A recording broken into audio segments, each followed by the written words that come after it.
Let's go. So where did we leave off? Well, we left off with kind of an understanding of the prime number theorem and how that represents the distribution of primes less than a given quantity. And if the Riemann hypothesis is true, we have a very closed bound that pretty exactly approximates, that's kind of an oxymoron, but is a pretty good approximation of the number of primes less than a given quantity. So we're gonna do that final linkage between the zeta function, the golden key, and the prime number theorem right now. And the way that we're gonna do that is, I don't know how Riemann was able to think of this, but he defined this function j of x. And j of x is equal to pi of x plus 1/2 pi of the square root of x plus 1/3 pi of the cube root of x, where pi is equal to the number of primes less than x. Do you mind closing those windows? It's a little loud. Sure. It might mess up the recording. Yeah. Of course, this goes out to infinity. Now, one important thing to note is that though this definition has an infinite number of terms, it is not actually an infinite sum. A good example of that would be, let's say, pi of, I'm going to write this down here, pi of 100. Well, if you start with, sorry, not pi of 100, j of 100. Do j of 10. Yeah, j of 10. Well, what is pi of 10? The number of primes less than 10? 3, 5, 7, 4. 4. Yes, that's 4. Plus 1/2 times pi of the square root of 10. What's the square root of 10? 3 point something. 3 point something. How And many how- primes are less than 3 point something? 2. 2. Yeah, So 1/2 times 2. Okay, plus 1/3 times pi of, what's the cube root of 10? 2 point something. 2 point something. How many primes are less than 2 point something? 1. 1. And then the fourth root is less than 2. And how many primes are less than 2? None. None. So it would end right there. in other words, j of 10 equals 4 plus 1/2 times 2 plus 1/3 times 1 plus a lot of 0. And we don't care about 0. Mm-hmm. So, j of x. That's j of x. Right. Now, you can see if you flip over the page to figure 1 on the other side of the page, you can see 2 graphs. The first graph is a graph of pi of x. Notice that it is what we call a step function, which means that it is constant until it hits a certain number, and then it jumps up by a discrete amount, and then it is constant for another amount of time. Yes. So, for example, it's 0, 0, 0, 0, 0, then it hits 2, and then all of a sudden there's 1 prime less than or equal to 2. And then it goes up. You're out of frame. Oh, I'm out of frame. Yeah. And then there's 1 prime less than or equal to 2. And then it hits 3, and then it goes up 1 more. And then there are 2 primes less than or equal to 3. And then it hits 5, and then it goes up 1 more, etc., etc. Now what we're gonna do is, nice. What we're gonna do is we're gonna say that the problem with this function right now is that there's not really a value at 2, because, or at 3 or at 5, because do you know whether it's the lower part or the upper part? Like you don't really know because they approach different points. And so we're just gonna say, for the sake of continuity purposes, that at each prime, you will the pi of x and j of x will both have values halfway in between the 2 lines. So for example, 2 would have a value 1/2 because there are 0 primes less than 2, and there's 1 prime less than 3. 3 would have a value of 1.5 because there's 1 prime less than 3 and 2 primes less than 5. Hopefully that makes sense. Similarly, j of x is also a step function. It is 0 until it hits 2, and then it jumps up, and then it's 0 until it hits 3, and then it jumps up again. But notice that j of x, the jumps, aren't the same size every time. Yes, because just rewriting j of x.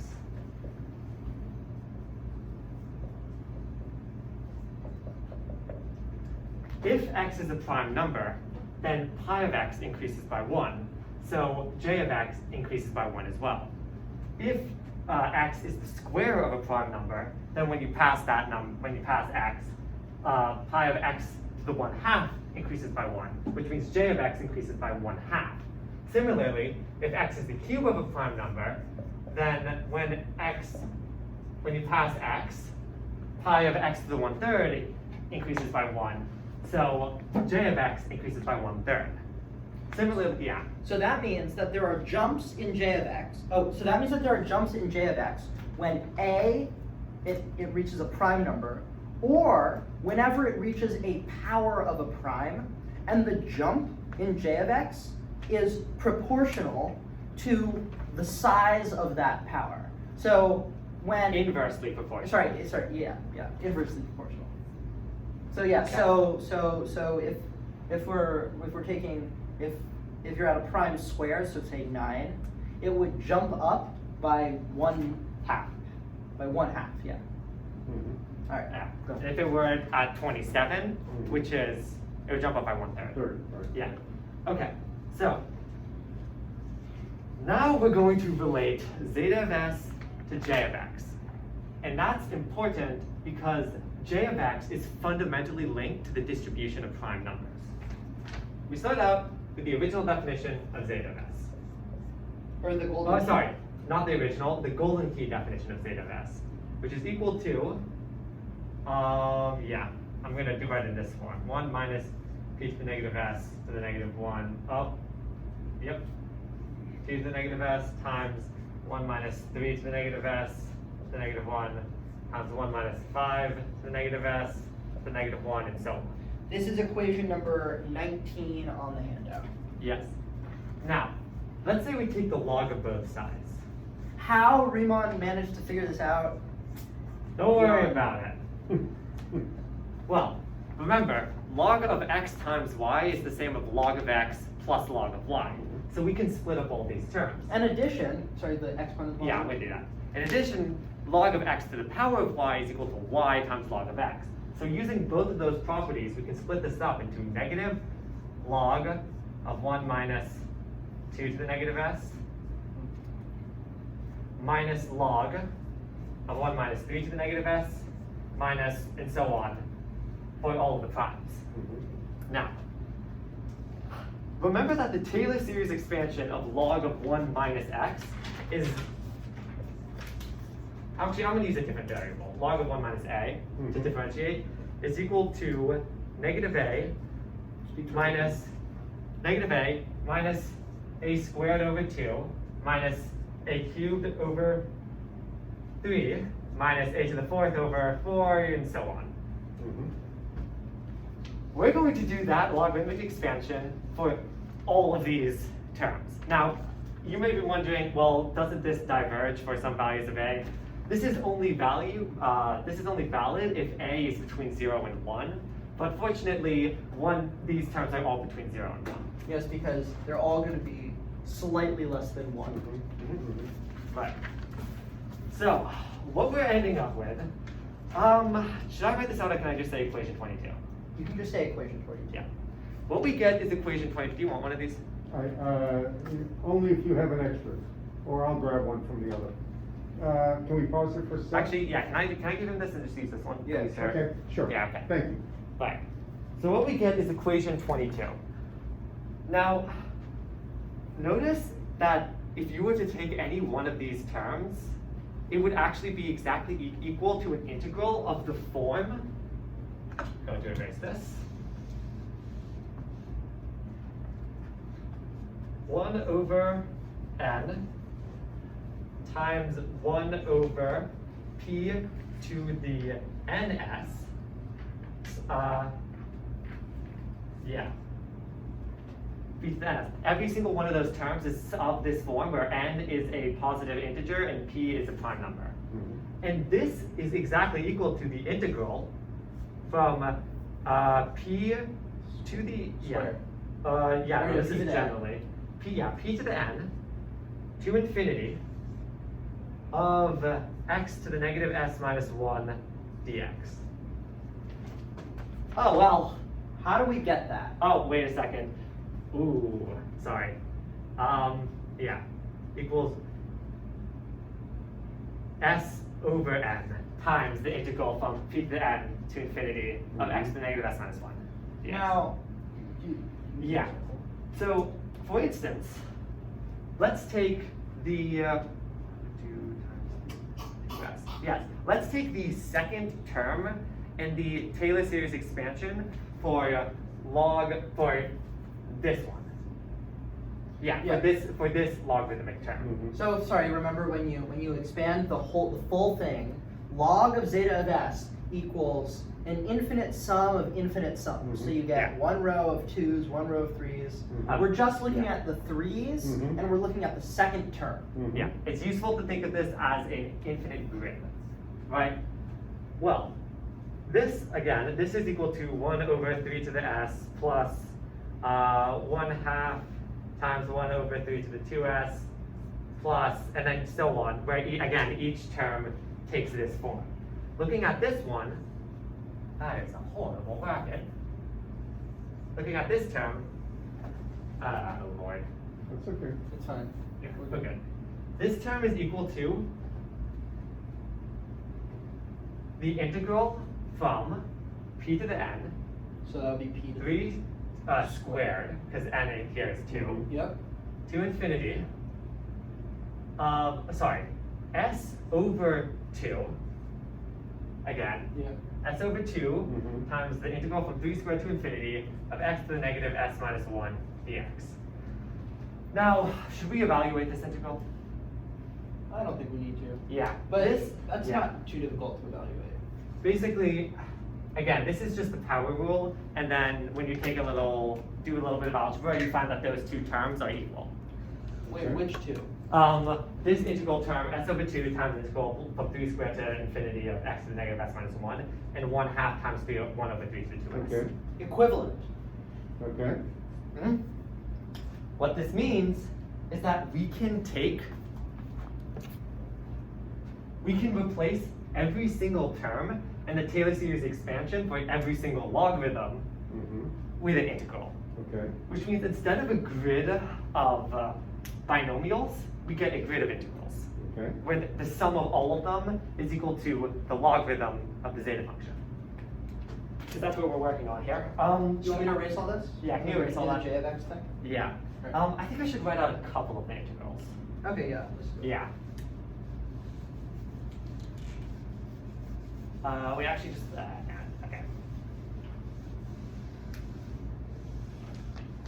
Alright.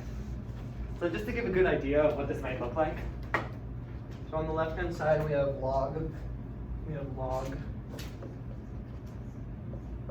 zeta of s. Yeah. And on the right hand side, I'm just gonna write Right. the So the integrals. first, 1 over n, yeah. So we start out with the first term, which is just, again, it was s over n times the integral. Mhm. So s over, and for the first term, n is 0. n is 0. So just s. Yeah, I think it's easier to start out with the logarithm. Like, let's just look at the logarithms, right? Yeah. Negative log of 1 minus 2 to the negative s, negative 1, minus log of 1 minus 3 to the negative s, negative 1, and so on.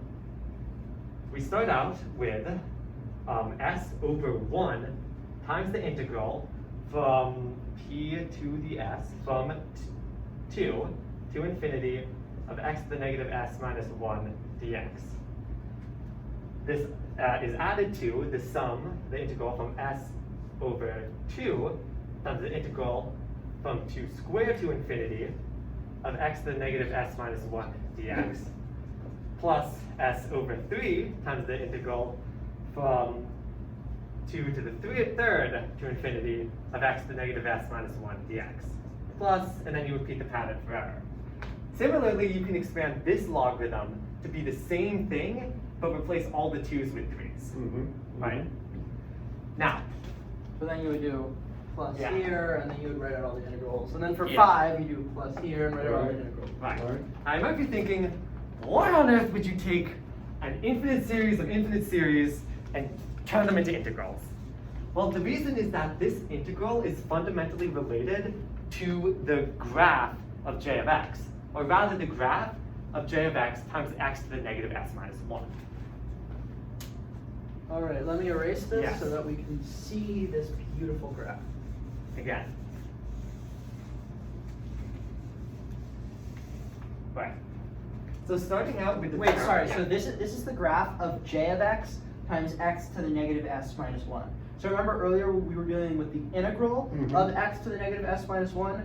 Now we're going to look at j of x times x to the negative s minus 1. Right.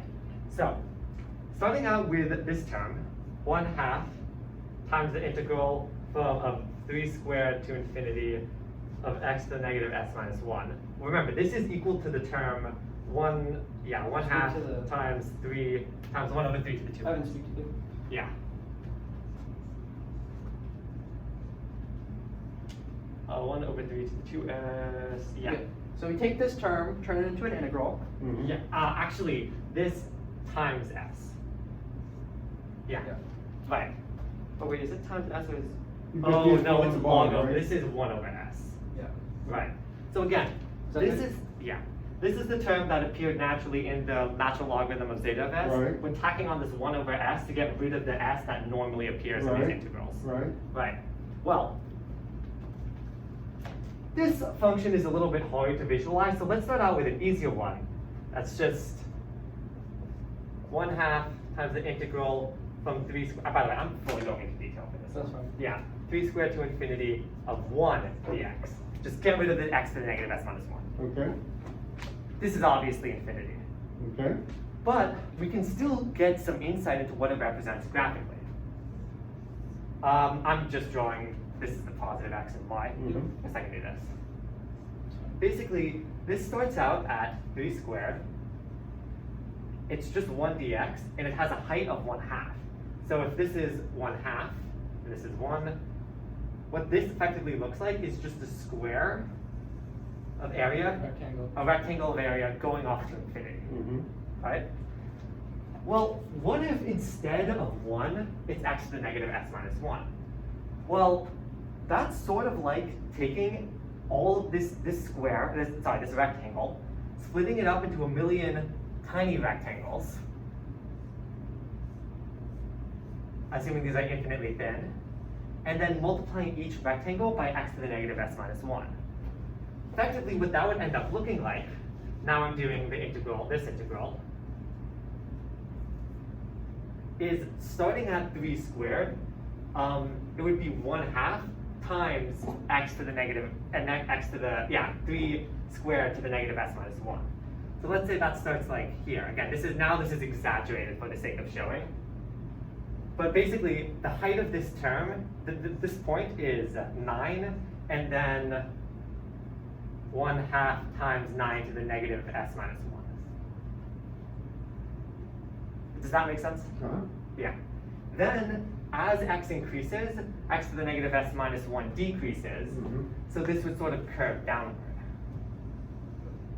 The important, then this area does converge when you go off to infinity.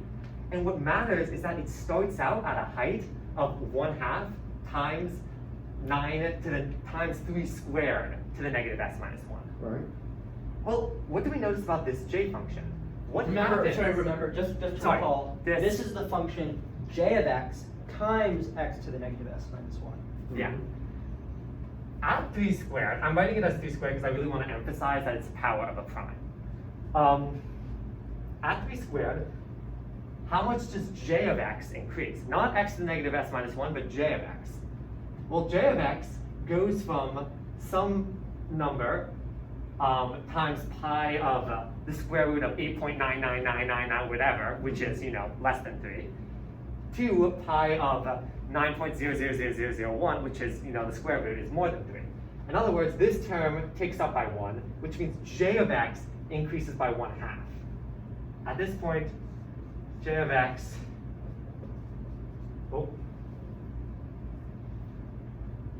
up by 1/2. The fact that it's going up by 1/2 is directly linked to the fact that x to the 1/2 at this point is a prime number. Well, that's great for j of x, but how much does the graph of j of x times x to the negative s minus 1 increase? Well, that would increase by 1/2 times whatever x is at this point, which is equal to 3 squared to the power of negative s minus 1. Right? Or, yeah, Because sorry. x is 3 squared increases by 1/2 times 3 squared. Oh, sorry. Yeah, that's a times, right? That's supposed to be a multiply, yes. 3 squared to the power of negative s minus 1. Okay. Yeah. So at this point, this graph is increasing by 3 squared to the negative s minus 1 times 1/2, which is exactly equal to the starting height of this graph, which represents the integral of 1/2 times 3 squared to infinity. So notice, this height has 1/2 times 9 to the negative s minus Mhm. 1. That's the same Mhm. value as Yeah. what j of x is Yeah. increasing, As, Right. as the increase in the graph of j of x. which times- represents just this tiny little Yeah. change, right, from here to there. Yeah. Here to there. Right. Yeah, straight line. Now, you can probably already see where I'm building up to, but effectively, this sliver of the graph of j of x times x to the negative s minus 1 is exactly equal to this graph of the integral from 3 squared to infinity of x to the negative s minus 1. So this area Yeah. here is equal to this area. And the reason why that should make sense is on the original graph, I think I'm going to be out of frame, so I'm going to do it here. No, you're in frame over here. You're in frame over here. Yeah, but it's just more space over here, and it's Okay. all like, right. And the original function of j of x, not j of x times x to the negative s minus 1, but j of x, at 3 squared, it increases from here to here. And if you were to take the area between, it would just be 2, That's just 1/2. yeah, that's height of 1/2 going out to infinity. See? Yeah.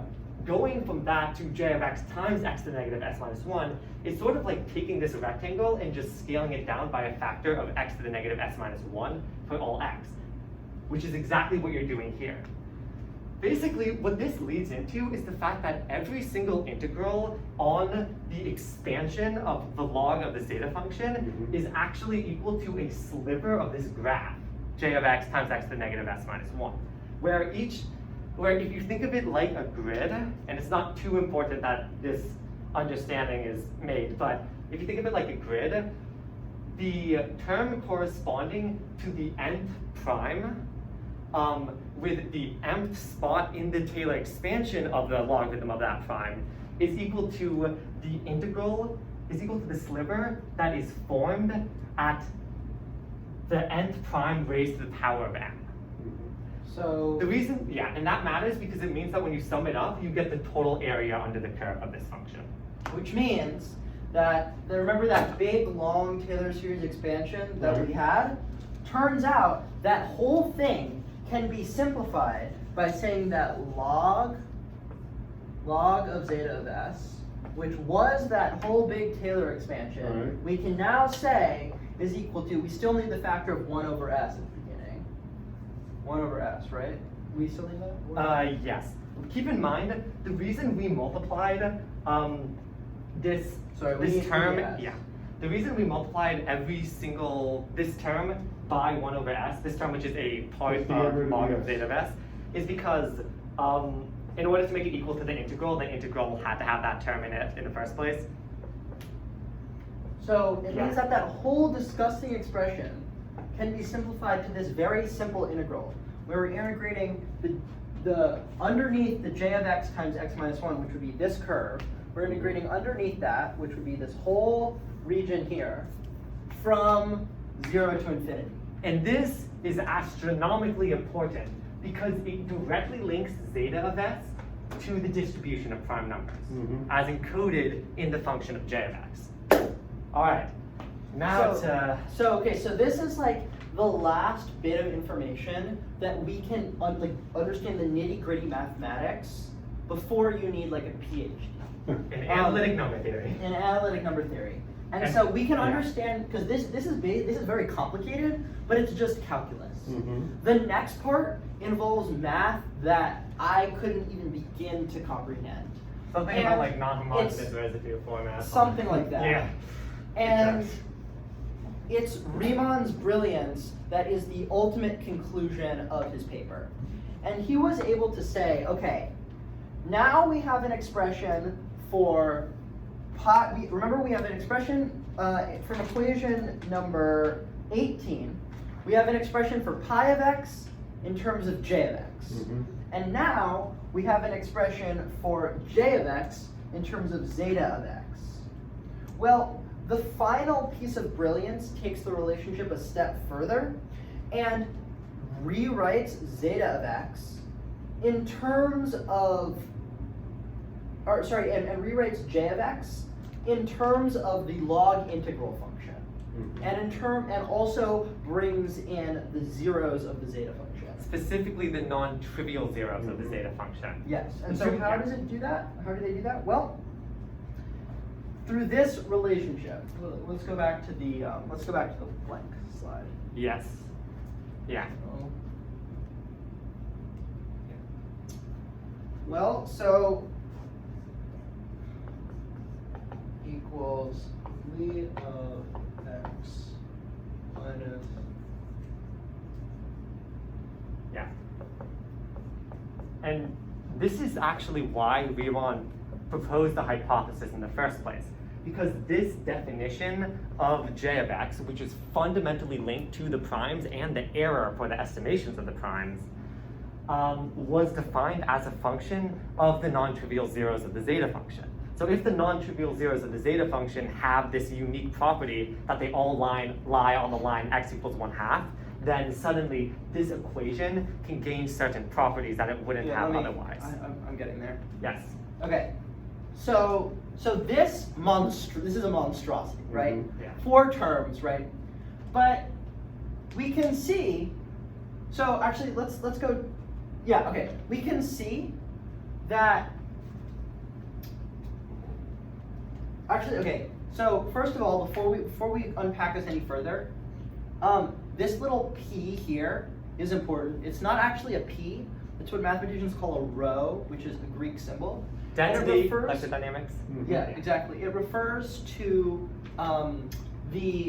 a non-trivial zero of the Riemann zeta function. Mhm. Now, this is atrocious, right?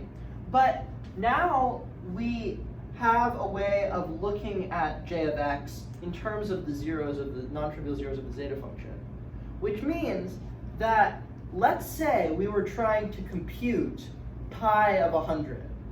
Well, what we could do is, remember that expression way back when that relates pi of x to j of x? Mhm. Well, it turns out that in order to compute pi of 100, you need to compute j of 100. You also need to compute j of the square root of 100, which is 10. Mhm. You need to compute j of the cube root of 100. You need to compute j of the 4th root of 100, the 5th root, and so on and so forth. Because pi of x can be expressed as a function of j of x. Yes. All right. Now, Don't ask how. we can do that. Now we know how to compute j of x in terms of the non-trivial zeros of the zeta function. So let's start unpacking these different terms. First, log 2. As numbers get big, this is small, right? Log 2, pretty insignificant. It's a constant, it's Mhm. not that important. Similarly, this last term here, is really, really, really small, right? Especially as x gets really big. This is like the integral from big number to infinity over a decreasing rational expression, which would look something like this little sliver of area over here, which is really, really not that important. So the main meat and potatoes of this expression come in the first 2 terms. We're already familiar with the log integral function, but now let's take a look at this term. This is the important term here, because it's what gives as we were talking about earlier, it's what gives Riemann's result the really constrained error bound. So let's say we were trying to calculate j of 20, right? J of 20. Now, to do that, j of 20. First, we would calculate Li of 20. We know how to calculate Li of 20. It's just the log integral of 20. We take the log integral function, we go 20, we measure the area, boom, boom, we're done. Computers. Computers can do it really fast. Yeah. But now, how would we do this? Well, we have to do an infinite sum. And what is that infinite sum? Well, first we would take the first non-trivial zero, and we would compute Li of the first of x to the first, so x is 20, so we would take Li of 20 to the first non-trivial zero. Well, what's the first non-trivial zero? It's 1/2 plus 40. 14.1379. 1/2 Yes. plus 14. Dot. And then we would add that to Li of the next non-trivial zero, and the next, and the next, and the next. And, well, how can we visualize what that would look like? Well, I'd like you to flip the page over. It's important to note that you can take integrals. Are you go ahead? Oh no, go ahead. Yeah.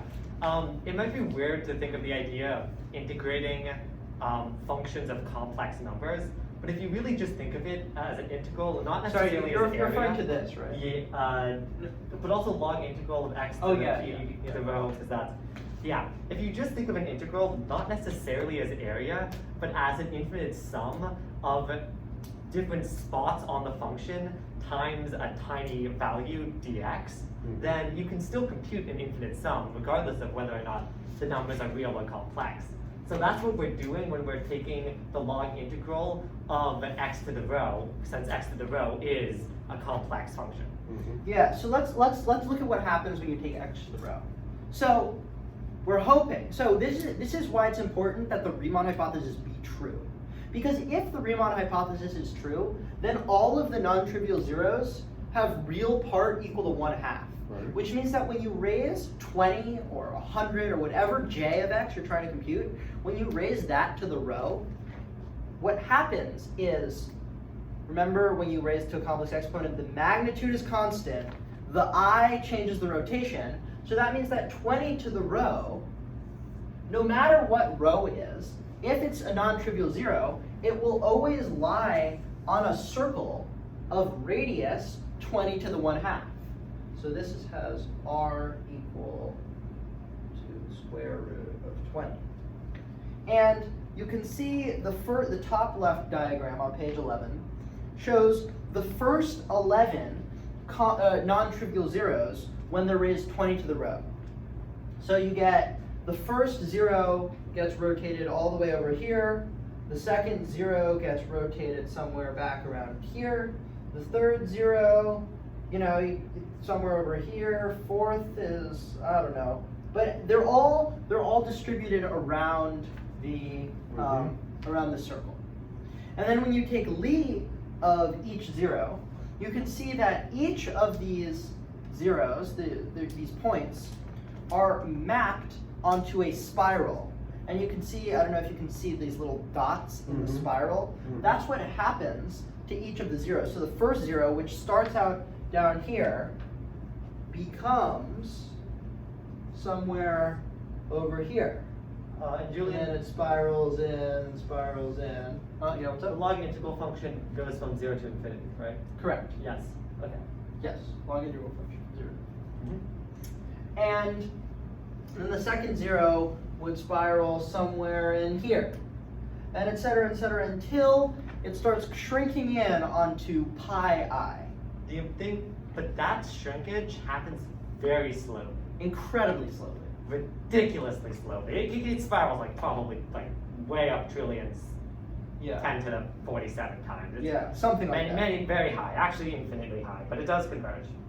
Now, one thing to note is that when we're taking this is only for positive values. So if you look at the bottom, you can see what happens to both the first zero and its conjugate when it's raised to the when you have 20 to the row and then Li of 20 to the row.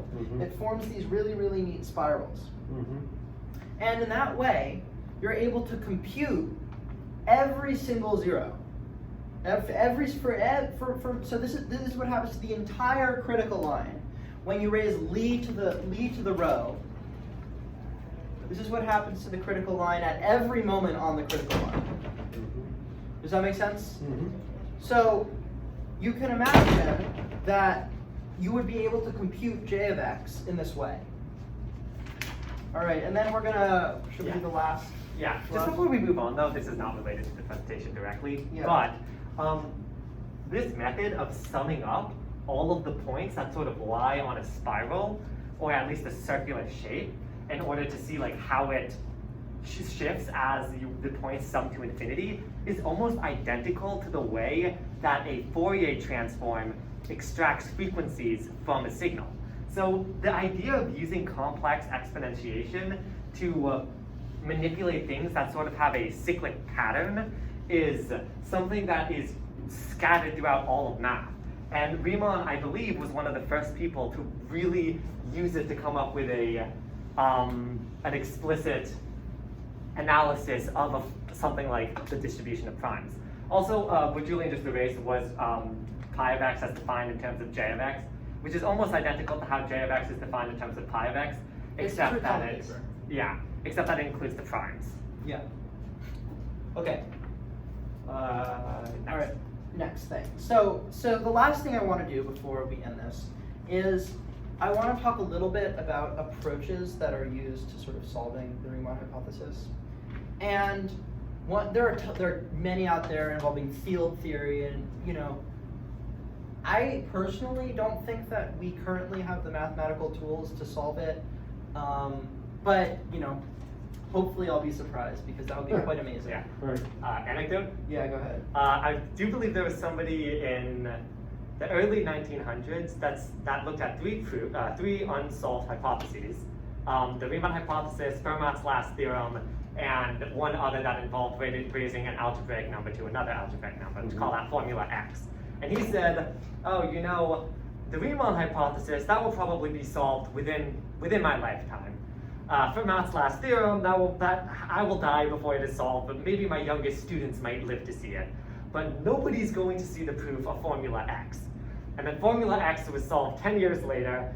Fermat's last theorem was proved in the lifetime of his youngest student, but the Riemann hypothesis has not yet been proved 120 years later. So sometimes mathematicians are very wrong with their claims. Yes.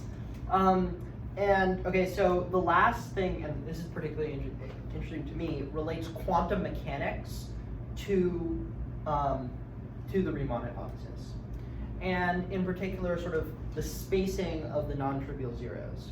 Well, during the 1910s, quantum mechanics was just developing, and this guy David Hilbert, who I mentioned earlier, had this list of problems that were unsolved, and he and George Polya conjecture that every non-trivial zero of the of the Riemann zeta function has a one-to-one correspondence with the eigenvalues of some Hermitian matrix. Now, what is a Hermitian matrix? Well, we went over this in Andy's class, but it is essentially a symmetric matrix, right? Where if let's say you've got Asterisk. what? Asterisk. The symmetric matrix. Yeah. Okay. Yeah. So let's say the diagonals are A, B, and C. Then if this element is D, what would this element be? E. No. Incorrect. So it would also Get be D because it's symmetric about the trace, right? Okay. So this is a symmetric matrix. So this would also be E as yeah. But wait. But wait, a Hermitian matrix just means that, let's say D were of the form A, B, C are still the same because it's on the trace. Doesn't matter what those are. Let's say D were of the form X plus YI. What would be in this position of the matrix? Redemption time. If it's Hermitian.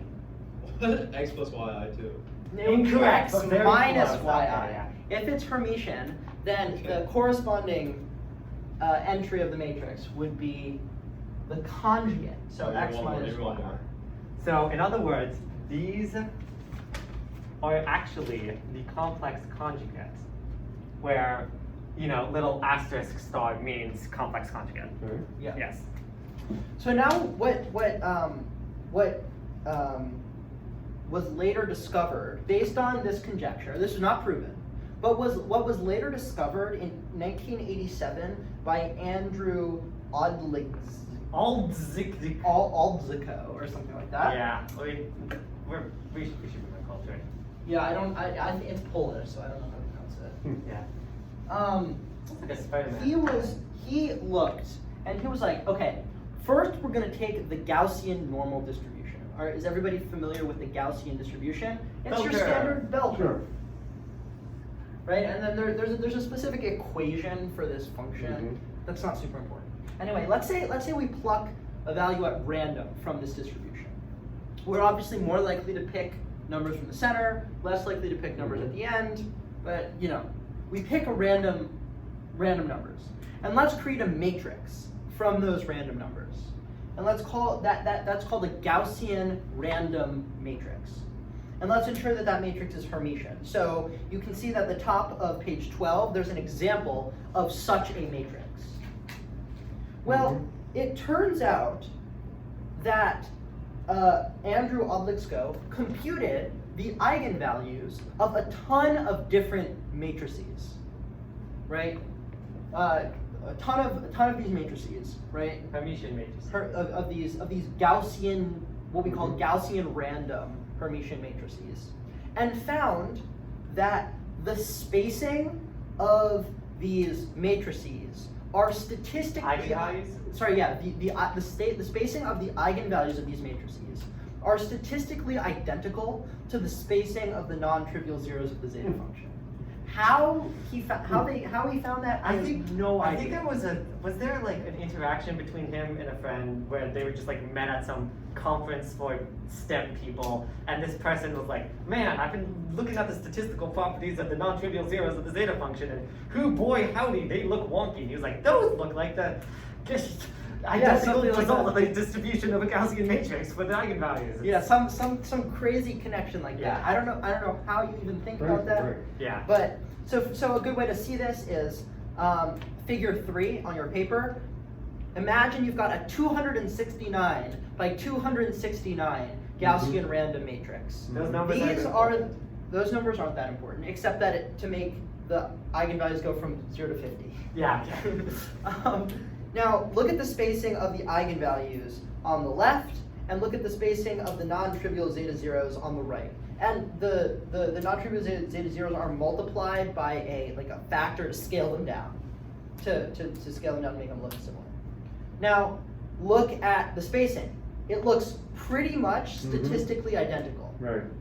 It's not obviously not perfect, and it gets worse as you go up, but that's pretty close. And I don't even know how you figured this out, but what does this have to do with quantum mechanics? Well, it turns out that the eigenvalues for every Hermitian square, this is because it's a Hermitian matrix, it's square, it's symmetric. The eigenvalues of every Hermitian, what they called an operator back then, when they were doing quantum mechanics, corresponds to the energy states or The observables. Yeah, it corresponds to the observables of a quantum mechanical system. So let's say you've got an electron hovering in space and it's orbiting around a hydrogen atom. There is a certain matrix that corresponds to the energy levels of that electron, the little energy orbitals. And if you compute the eigenvalues, you can find the energies of that electron at various orbitals. Yeah. The idea is that the properties of a particle or any quantum state are actually encoded in an abstract vector. How do you deal with abstract vectors? You do linear algebra. So With matrices. Yeah, so when you do an operator that manipulates the quantum state vector of that system, then every once in a while, it will, instead of changing the abstract vector, scale it by a constant, by an eigenvalue. And that eigenvalue is a possible observable quantity of that state. So like energy, momentum, position, Mhm. you know, Right. spin, various quantum mechanical properties. Remember, because with Yeah. quantum mechanics, stuff doesn't exist until you measure it. Yeah. Otherwise, it's a superposition of probability. Yeah, something crazy A like lot that. of connections. Go So- take quantum mechanics. It's Yes, fun. you should take quantum. You literally Yeah. cannot take it. Anyway, Oh, it's being rude. the final No. thing I want to note is that from this observation, this guy named Alan Connes was able to construct a Hermitian matrix that has precisely the construct a literal observable quantum mechanical system using some abstract algebra. Really complicated algebraic topological, like No, I don't know if PhD level. PhD level math was able to construct a quantum mechanical observable state such that its eigenvalues, its observables, its energy values correspond exactly to the non-trivial zeta zeros, and they all lie on the critical line. Now, that's an amazing advance. Unfortunately, it does not prove that there does not exist another observable that does not lie on the critical line. Right. But progress. Maybe we'll be able to find a solution in our In your lifetimes. life. I certainly hope so. Well, All right. let me, I stop the say, recording? no, leave it on for a minute while we're on video. This is obviously, and I will say on video, an unbelievable presentation. Yeah. Really unbelievable. And everyone should know, I gave the two of you a book on Riemann hypothesis, which I thought was complicated enough. You have gone miles beyond what's in the book. Can you talk for a few minutes about what else you looked at and what motivated you to go so far beyond the book to get into all of this stuff? Sure, go Yeah. ahead. So I sort of alluded to this earlier when I talked about how the error term of the approximation for j of x is sort of a very similar is sort of defined in a similar tactic to the Fourier transform of a function. The thing about these types of questions is that it links two completely separate or seemingly completely separate areas of math. So complex numbers, the analysis of complex numbers, and the distribution of prime numbers. That's linking number theory and complex analysis to create analytic number theory. And that's a beautiful connection that you wouldn't really think exists, yet these brilliant mathematicians figured it out and made amazing properties with it. And it doesn't just exist in problems like the Riemann hypothesis. But Evan, talk to me about you. What motivated you and Julian as well to go so far beyond what I expected? And what did you look at? Well, yeah. I can answer that. I guess I personally, I was kind of the book left me with a lot of questions because the book is really good at explaining the Riemann hypothesis to an audience of people not super familiar with math. But I was left with a lot of questions, so I looked at a lot of videos. I read Riemann's paper on the distribution of primes less than given quantity. Did you really? Wow. I did not really understand that much of it, but because he does this whole thing in 3 pages. Mm-hmm. So clearly, and then makes a huge gap. I think it was intentionally trying to make it confusing so that people wouldn't call him out on a couple of the subjects. Yeah, anyway, so I did that. I watched a lot of videos.